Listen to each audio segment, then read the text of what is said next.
It's August 14th, 1941. World War II consumes the minds of most people living on the planet. German forces capture Kryvyi Rog, a city in central Ukraine, but more importantly, this is created. The Atlantic Charter is issued by US President Franklin D. Roosevelt and British Prime Minister Winston Churchill. Its broad goal is to provide a statement of US and British war aims, but it does much more than that.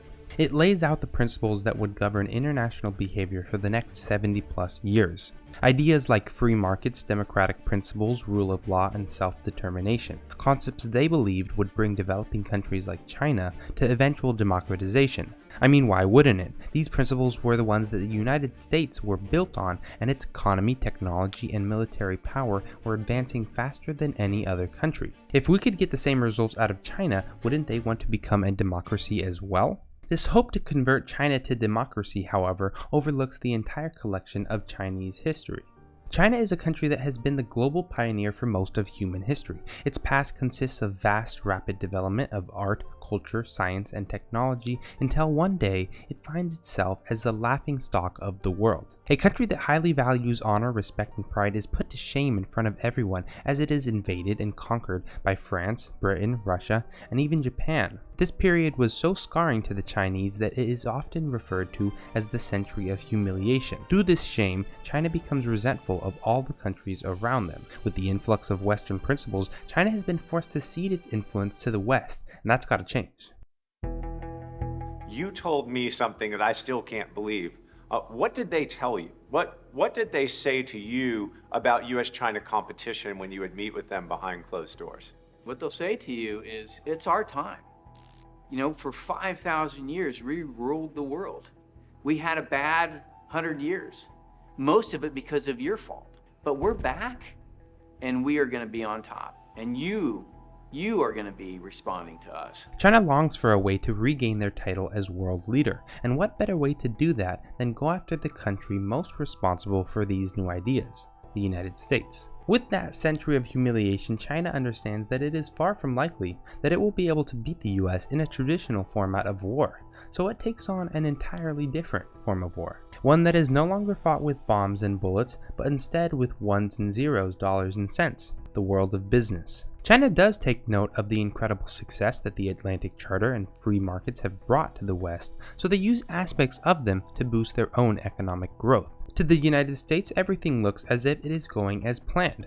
China claims it is open to free trade and markets, so democratization is sure to follow, right? But for the CCP, this is the last thing they will ever let happen. Letting their society be infiltrated with dangerous ideas like natural rights, free speech, or God forbid democracy would turn their people against them and stop them in their pursuit to once again lead the world. So instead they create a mix. They keep the totalitarian control over the people, but add in a mix of capitalism. They create a system that seems to be completely unlimited in business growth. There's no regulation of any kind. No environmental standards, no government agency ensuring products are safe, no Better Business Bureau. Companies are allowed to act however they want in their pursuit of money making. That is, until it conflicts with the CCP. You see, the Chinese government controls all monetary policy and the legal structure, so with the flip of a coin, it can control any aspect of the economy, including the businesses within it. It can force you to give up your users' data, it can simply take your company and decide to merge it with another, it can force you to place a government official on your committee to monitor your business and ensure that everything is going as planned. China's system is set up in such a way that the state has access to information that companies would consider to be trade secrets. The amount of information that's transferred to the Chinese government goes far beyond what would be expected in another market. The market is made to look as if only the best companies will succeed through ultimate laissez-faire competition, yet it provides subsidies to important industries that it believes should advance faster than other countries. Industries like AI, 5G, aircraft, and electric cars. Eventually, having more advanced technology and a faster growing economy will prevent the competitor from being able to compete in the first place. And what about things that countries can't control, like how every currency in the world fluctuates in value based on the foreign exchange market, therefore possibly disrupting the growth of your economy? Well, they can't have that, so China just doesn't put their currency on the exchange market. They create their own currency and manage the value themselves so that they can push the value up or down whenever convenient. But at some point, people are bound to find out about the sketchy business practices, right?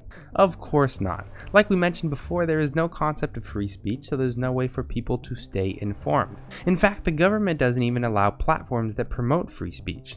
Twitter, Facebook, YouTube, and Google are all non-existent in China and have been replaced with Chinese alternatives. Alternatives that are completely monitored by the CCP so that data can constantly be tracked and harmful ideas can instantly be silenced. So if the people of China will never prevent this, what about the powerful people in other countries? Aren't they going to get angry that their competition is playing an unfair game? No way, they're the ones funding China's rise to the top.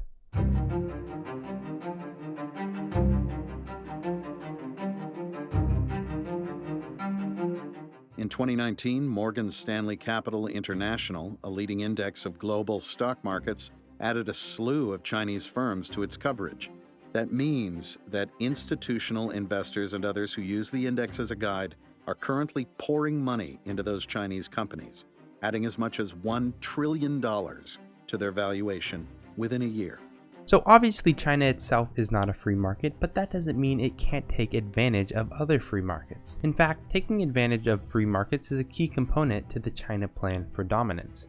Think of China as a corrupt business, and like any business, it needs funding to ensure its growth. Those rich Westerners won't be able to fund China if it's known that it isn't a free market, so CCP officials just lie. They'll say vague things that seem like they support free markets, but don't actually hold themselves accountable to acting like a free market. Cool, now everyone thinks China supports free markets, let's get that money rolling. It's not very hard to convince billionaires to send their money to China since the market is gigantic and rapidly growing. So that's exactly what happens. Rich investors, watering at the mouth for short-term profit, load billions of dollars out of their own economy and into China's. So China takes that money and uses it to fund the growth of businesses throughout their economy. When the return on an investment grows on paper, investors are thrilled. They go to take their profits out and quickly discover China's lovely system of strict capital flow restrictions, basically preventing money from leaving the country.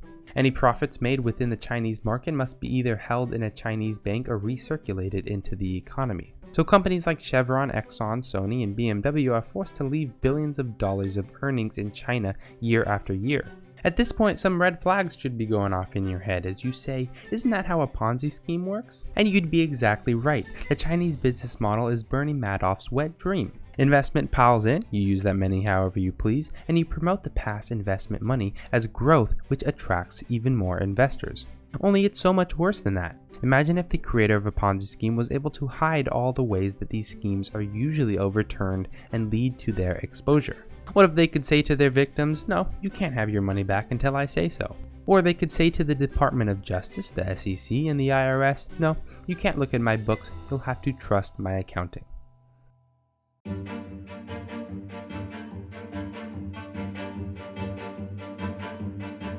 And the best part of it all is they don't even have to come up with the ideas for businesses themselves. The CCP knows that ideas are not their country's strong suit. They're way better at manufacturing things incredibly cheap and fast, so they just rely on the West for those pesky time-consuming ideas. Want to take a product sold in the US and sell it for cheaper? No problem. Steal whatever you need. The product itself, branding, copyright, promotional images and video, nothing's off limits. And if the product, service, or software is harder to understand, the CCP will sponsor all sorts of attacks to help better understand. This can be as basic as bribing employees or as complex as running sophisticated hacking raids with full-blown intelligence operations. Stealing ideas, however, is just the tip of the iceberg when it comes to the dirty tactics that China uses to shift the market in their favor. Another one they use is good old-fashioned bullying. Did you know that China accounts for more than 60% of global production of cultured seafood? Within a few years of fishing within China's own coastal waters, they could no longer handle the insane export of fish, so they went elsewhere. In 2017, wild fish caught within Chinese ocean waters declined 11.9%,